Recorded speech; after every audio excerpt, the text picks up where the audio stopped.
L'Aplec del Caragol es trasllada i se celebra els propers dies 2, 3 i 4 de juny.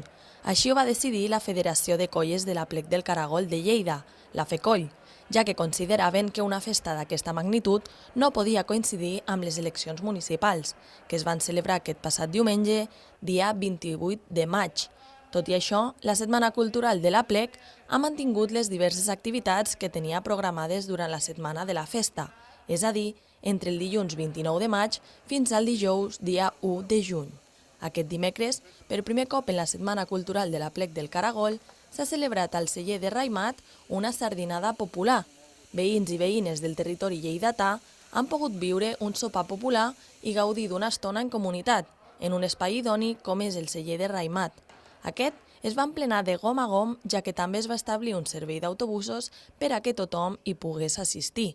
L'acte va cloure amb un monòleg anomenat Tribut al Geni, a càrrec d'Àngel Miralles, un espectacle que recorda, homenatja i segueix amb el llegat que va deixar Eugenio.